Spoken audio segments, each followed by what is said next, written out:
En los últimos años del Tercer Reich, el generalato de Adolf Hitler se convirtió en un microcosmos de lealtad y traición, donde la devoción al Führer chocaba con la realidad de una guerra perdida. La Wehrmacht, que había sido la fuerza militar orgullosa de Alemania, se encontraba desgastada y desmoralizada.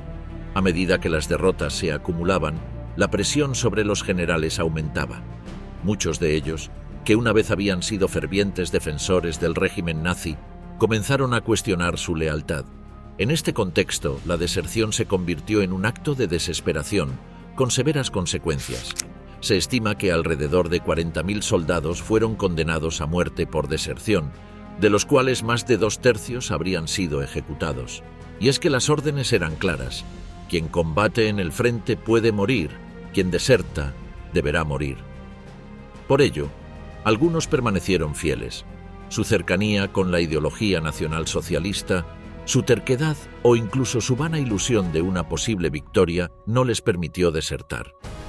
Y aquí van algunos ejemplos.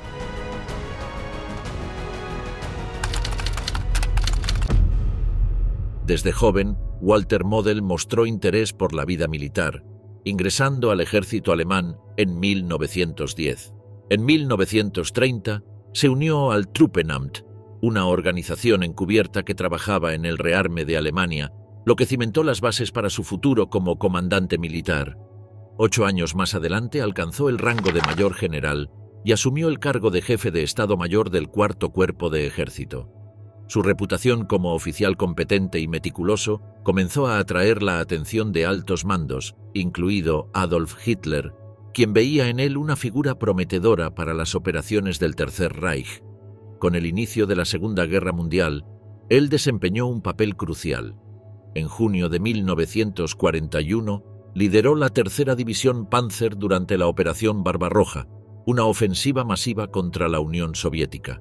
Su agresividad y capacidad táctica le permitieron superar defensas soviéticas en Brest y Rogachev, alcanzando el río Dnieper a principios de julio. Estas acciones consolidaron su posición dentro del ejército, siendo ascendido a coronel general en enero, 7 meses después, y recibiendo las hojas de roble para la Cruz de Caballero por su desempeño en operaciones defensivas. En julio de 1943, Model lideró la ofensiva norte en la batalla de Kursk, parte de la Operación Ciudadela. A pesar de sus advertencias sobre la falta de preparación, sus tropas enfrentaron una defensa soviética sólida, lo que resultó en graves pérdidas para el ejército alemán y un golpe estratégico significativo. Sin embargo, su habilidad para adaptarse a situaciones adversas le permitió ser designado en enero del 44 como comandante del Grupo de Ejércitos Norte, donde implementó retiradas tácticas que estabilizaron el frente durante un periodo crítico. En marzo, Walter fue promovido a mariscal de campo y en agosto del mismo año asumió el mando del Grupo de Ejércitos B en el frente occidental, desempeñando un papel clave en la contención de las fuerzas aliadas durante la Operación Market Garden.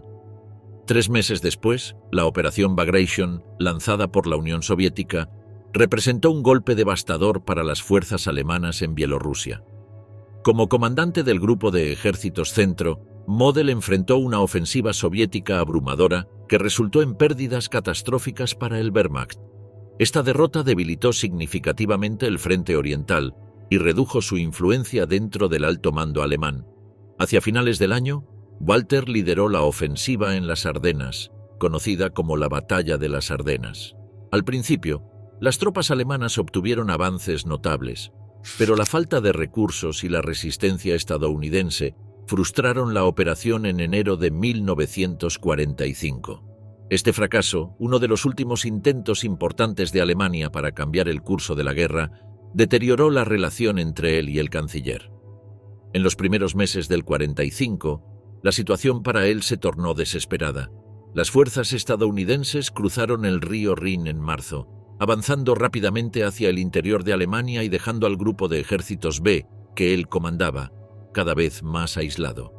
El avance aliado interrumpió las líneas de suministro y comunicación, desmantelando la capacidad de resistencia alemana. Para finales de marzo, sus tropas quedaron atrapadas en el bolsón del Ruhr, un área industrial crítica para el esfuerzo bélico alemán. A pesar de su experiencia en tácticas defensivas, Model no logró organizar una contraofensiva efectiva frente a la abrumadora superioridad aliada. Contaba con aproximadamente 70 tanques operativos, una cifra insignificante frente a los miles de vehículos blindados aliados. Además, los suministros eran insuficientes y la moral de los soldados estaba en declive. A pesar de recibir órdenes de resistir hasta el último hombre, él era consciente de las limitaciones de sus tropas. El 1 de abril, en un intento por revertir su destino, envió un emisario a Berlín para solicitar permiso a Hitler para romper el cerco y retirarse. Sin embargo, el caos reinante en la capital alemana reflejaba la gravedad de la situación. El canciller, atrapado en su ideología intransigente, insistió en mantener la posición a toda costa.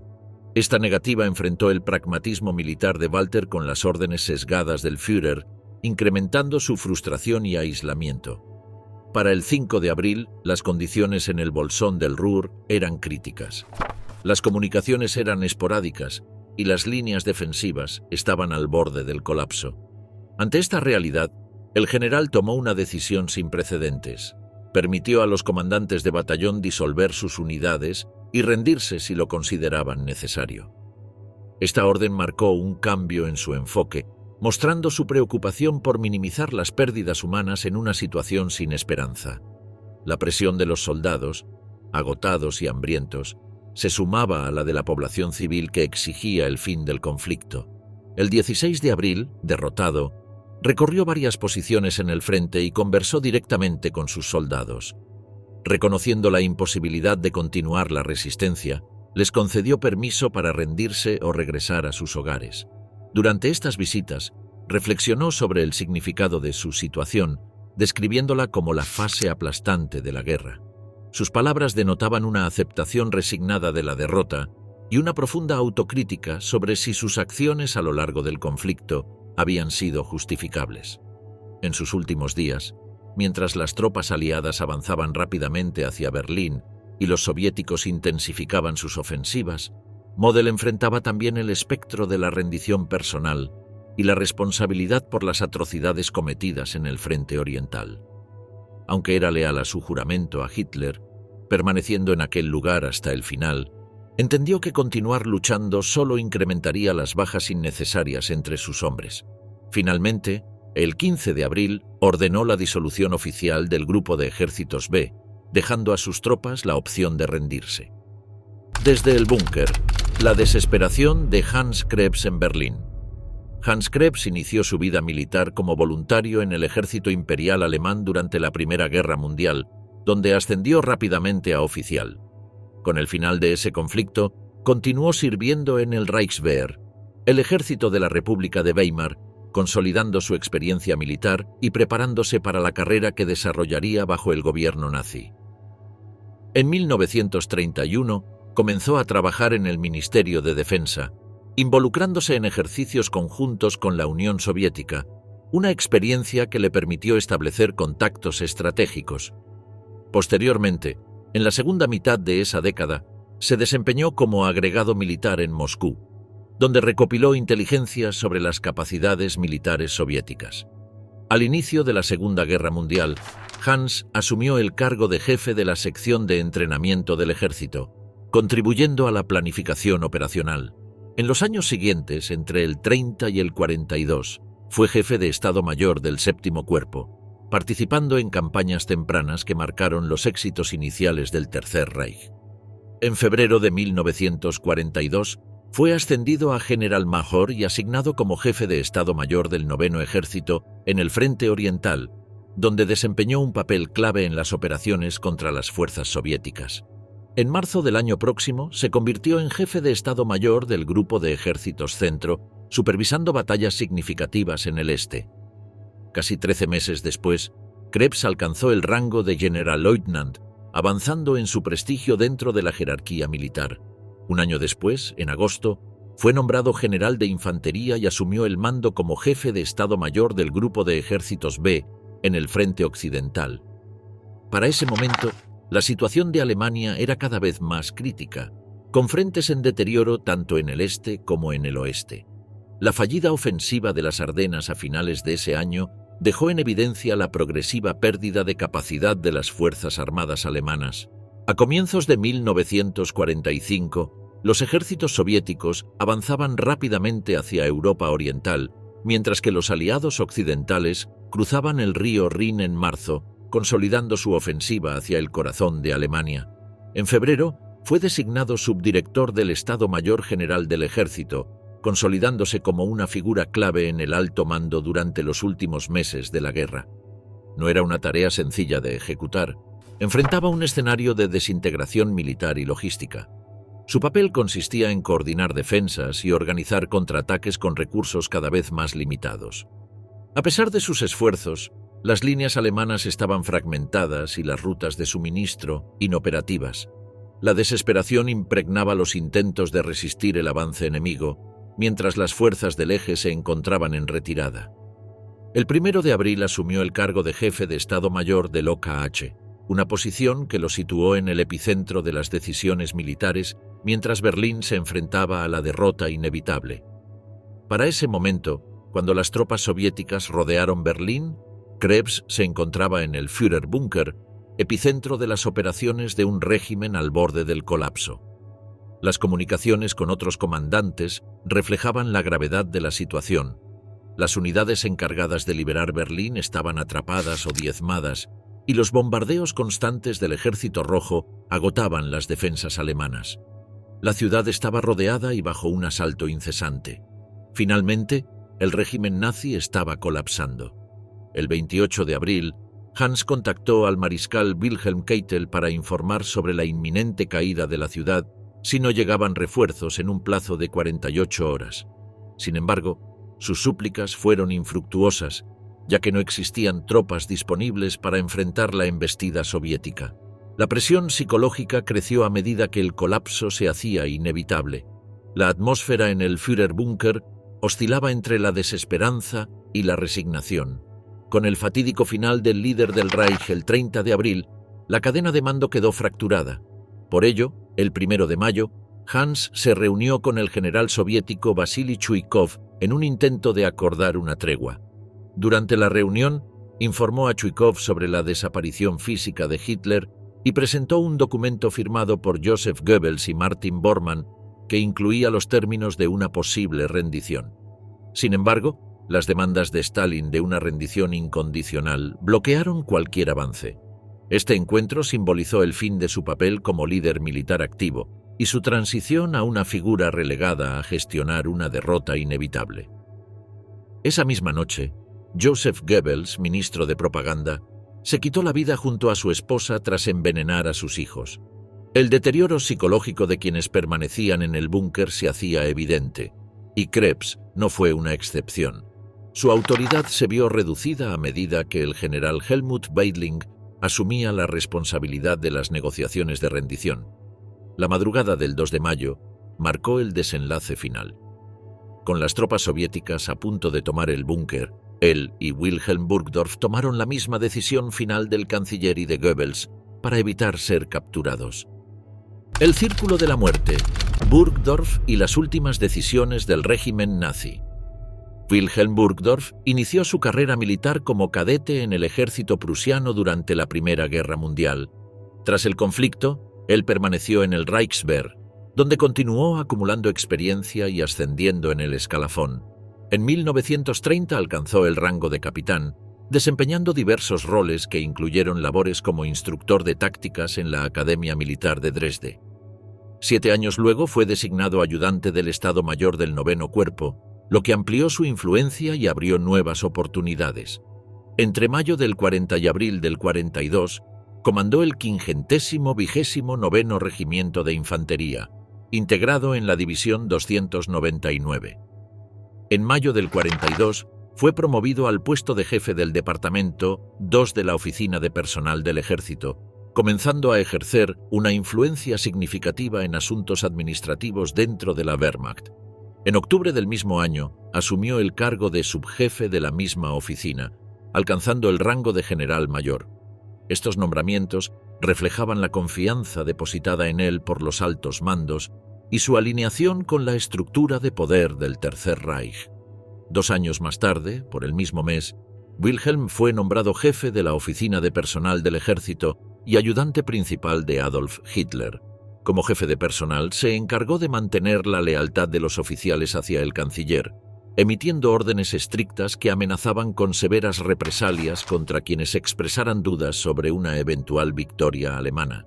Este enfoque represivo ilustraba el ambiente de paranoia y represión que dominaba los rangos militares en los últimos meses de la guerra. La constante pérdida de territorio y la falta de recursos generaron tensiones internas, mientras que el liderazgo nazi dependía de figuras como él para garantizar la disciplina en un ejército al borde del colapso. El 1 de noviembre del mismo año fue ascendido a general teniente, alcanzando posteriormente el rango de general de infantería, consolidándose como una de las figuras más influyentes del liderazgo militar nazi. Uno de los episodios más notorios de su carrera ocurrió por esa misma época, cuando participó activamente en la orquestación del suicidio forzado del mariscal de campo Erwin Rommel, acusado de conspirar contra Hitler. Este evento subrayó la lealtad de Burgdorf hacia el régimen y su papel como ejecutor de las órdenes más severas. A principios del año 45 del siglo XX, con las fuerzas soviéticas rodeando Berlín, Wilhelm se trasladó al Führerbunker, el refugio subterráneo que se convirtió en el centro de operaciones de la Cancillería durante los últimos días del conflicto. Como jefe de la oficina de personal del ejército y uno de los principales ayudantes del máximo líder, fue parte de las decisiones más críticas tomadas en abril de ese año, en un contexto donde la derrota alemana era inminente. Durante las reuniones en el búnker, Hitler reiteró su determinación de resistir hasta el final, una postura que el general respaldó fervientemente. Desde su posición se encargaba de mantener la disciplina y la apariencia de orden dentro de un mando que se desmoronaba rápidamente. Su compromiso con las decisiones del Führer se mantuvo incluso cuando la realidad de su situación resultaba imposible de ignorar. El 28 de abril participó en el Consejo de Guerra que juzgó a Hermann Fegelein, un oficial de enlace de las SS y cuñado de Eva Braun, acusado de traición tras intentar desertar. Este juicio simbolizó la creciente paranoia y desconfianza entre los líderes nazis en sus últimos momentos.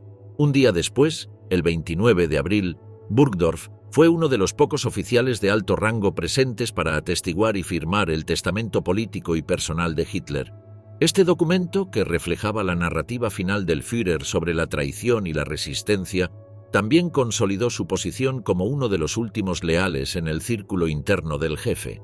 Con las tropas soviéticas cercando Berlín, Wilhelm rechazó categóricamente cualquier discusión sobre la posibilidad de rendición.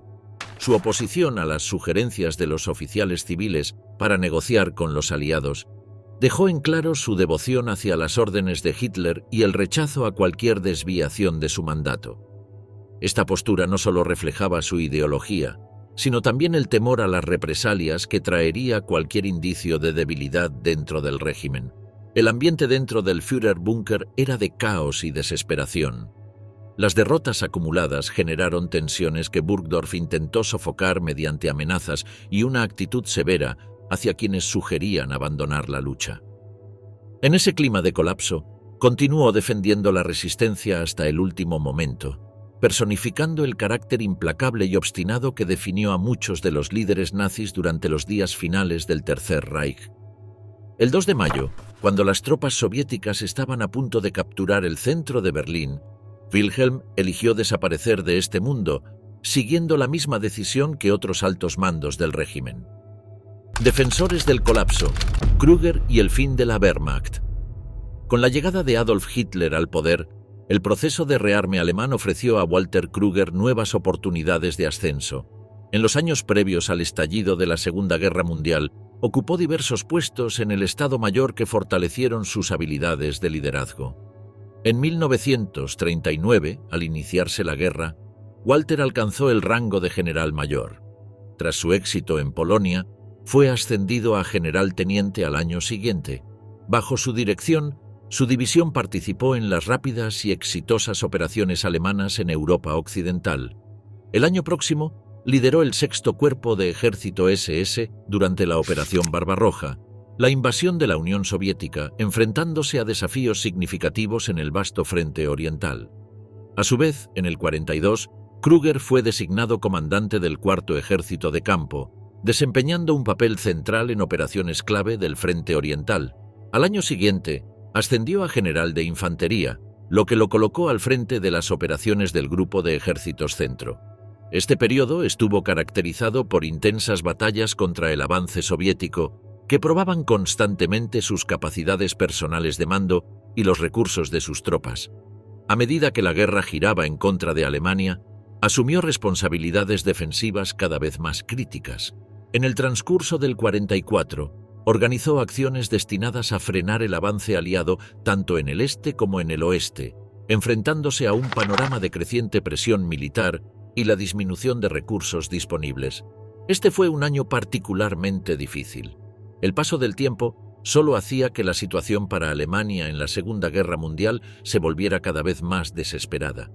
En los primeros meses de 1945, fue nombrado comandante del Grupo de Ejércitos Vístula, encargado de coordinar las defensas alemanas ante el avance soviético hacia Berlín. La situación no era más alentadora para los alemanes, y es que las fuerzas soviéticas avanzaban rápidamente desde el este, recobrando vastos territorios que habían sido perdidos durante los primeros años del conflicto.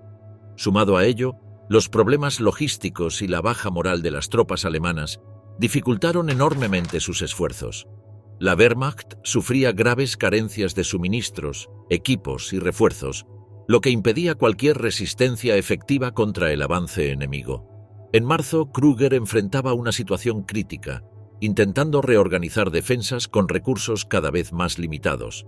Por si fuera poco, el Ejército Rojo se acercaba a Berlín, y las defensas alemanas se desmoronaban bajo los ataques implacables de los soviéticos. Las campañas de bombardeo estratégico por parte de las fuerzas aliadas habían devastado la infraestructura alemana, lo que agravó aún más la escasez de suministros para las unidades en el frente. En abril, mientras los soviéticos rodeaban Berlín y las posiciones alemanas se derrumbaban, él comandó sus últimas operaciones. Para este momento, las fuerzas de Walter ya no eran capaces de montar contraataques efectivos ni de defender adecuadamente sus posiciones ante el abrumador asalto soviético.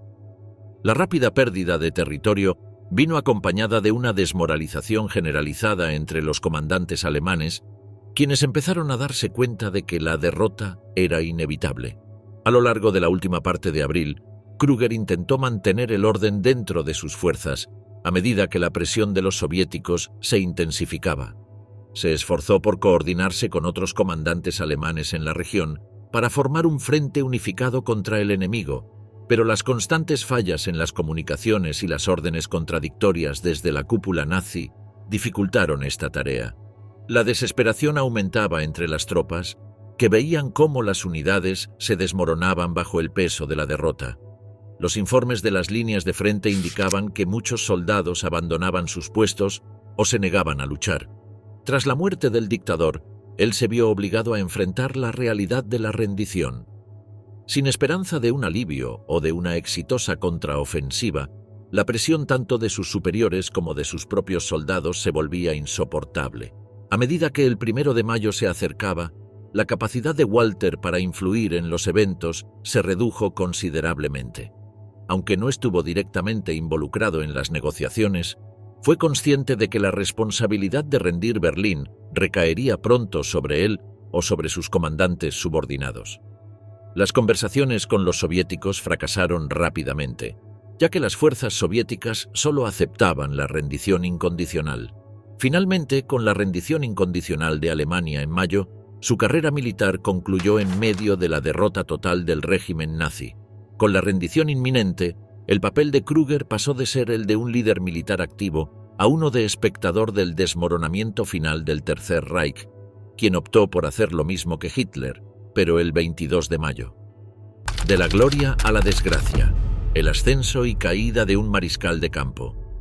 En la década de los 20 del siglo pasado, después de su paso por la Primera Guerra Mundial, Robert Ritter von Greim intentó seguir una carrera en el ámbito legal, pero fue invitado a China para colaborar en la modernización de la Fuerza Aérea del país. Allí estableció una escuela de aviación y ayudó en la creación de una nueva estructura aérea.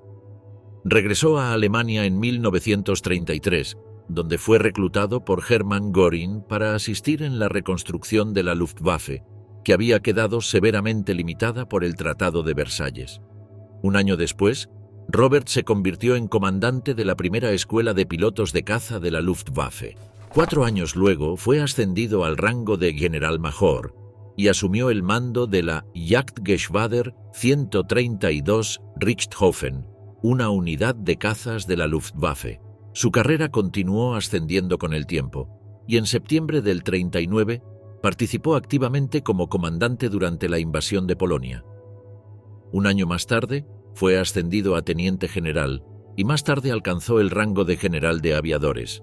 Tuvo que pasar otro año para que asumiera el mando del recién formado Sonderstab Krim, donde supervisó las operaciones aéreas en el frente oriental. 2 años luego asumió el mando de Luftflotte 6, apoyando al grupo de ejércitos centro durante batallas cruciales como la de Kursk. A medida que avanzaba el mes de abril, las dificultades operacionales se hicieron aún más evidentes. La Luftwaffe había quedado reducida a una fracción de su fuerza original, con muchos aviones fuera de servicio debido a la falta de combustible y repuestos. A pesar de su alto rango y autoridad, Greim no pudo hacer nada para cambiar las terribles circunstancias que enfrentaba la aviación alemana. Él realizó un vuelo peligroso hacia Berlín acompañado de Hannah Reich, una piloto de pruebas y asociada cercana. Viajaron en un avión de combate Focke-Wulf FV-190, pero resultó herido al aterrizar debido al fuego antiaéreo. Juntos volaron a través de un intenso fuego antiaéreo, lo que mostró su compromiso con el régimen, a pesar del evidente colapso de las operaciones militares. Al llegar el 24 de abril, se reunió con Hitler en el Führerbunker, donde se le encomendó organizar las defensas aéreas de la ciudad. Al día siguiente, fue ascendido a mariscal de campo y nombrado comandante en jefe de la Luftwaffe, sucediendo a Göring en este cargo, aunque su mandato fue breve debido a la derrota inminente de Alemania. En realidad, este nombramiento reflejaba la desesperación del régimen, ya que él fue la última persona en ser promovida al rango de mariscal de campo en la Alemania nazi. La situación empeoró rápidamente, y la batalla de Berlín, que tuvo lugar en esos días, marcó el punto culminante de la inutilidad de los esfuerzos de la Luftwaffe. Las acciones de Greim fueron principalmente simbólicas y fútiles, mientras intentaba conseguir apoyo y recursos para una defensa que se estaba desmoronando rápidamente. El 28 de abril dejó Berlín por orden del canciller, ya que las fuerzas soviéticas se acercaban. La paranoia del Führer y la desintegración del mando dentro de la jerarquía nazi eran indetenibles. Su salida de Berlín no fue solo una retirada táctica, sino un reconocimiento de que defender la capital se había vuelto cada vez más inútil. Con la rendición de Alemania el 8 de mayo de 1945, el mariscal de campo fue capturado por las fuerzas estadounidenses en Austria. Se dice que su reacción inicial ante la captura reflejó su desilusión. Se dice que declaró: «Soy el jefe de la Luftwaffe, pero no tengo Luftwaffe», destacando la pérdida de autoridad y control sobre lo que alguna vez fue una poderosa rama militar.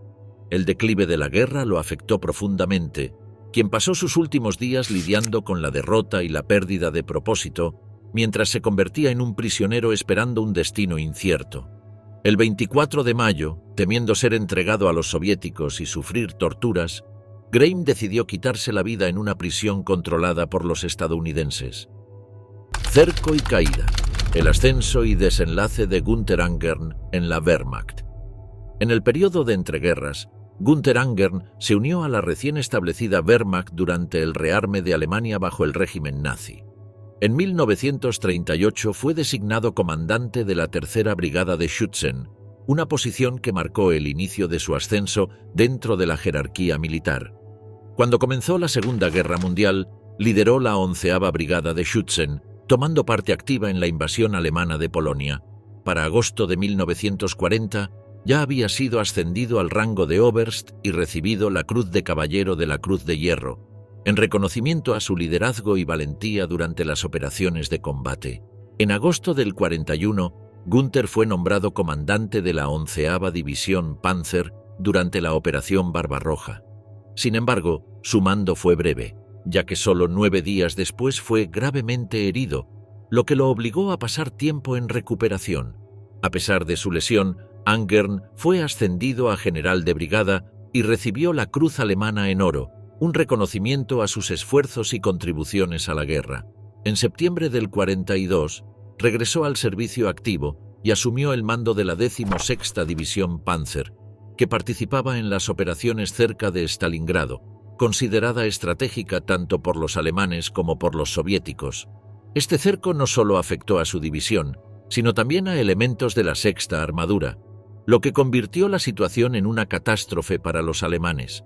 Este cerco en Stalingrado representó un punto de inflexión en la guerra, ya que fue la primera gran derrota de la Wehrmacht, lo que rompió el mito de invencibilidad que había rodeado a las fuerzas alemanas hasta ese momento. La situación se volvió aún más grave cuando las fuerzas alemanas se vieron incapaces de romper el cerco o recibir refuerzos adecuados. A medida que el cerco se apretaba, se vio bajo una presión extrema para mantener el orden y la disciplina entre sus tropas. Igualmente, la situación se complicó cuando la división de Günther sufrió bajas significativas, reduciéndose a alrededor de 4.000 efectivos. Durante la contraofensiva soviética que rodeó Stalingrado, Angern recibió la orden de retirarse hacia el río Donets. A pesar de la grave situación, se mantuvo al mando de su unidad durante el cerco de la ciudad. Sus tropas enfrentaron severas carencias de suministros, incluyendo comida y municiones.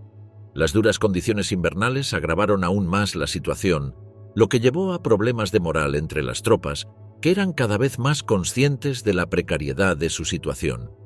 El 21 de enero de 1943, en medio del asedio, fue ascendido a teniente general.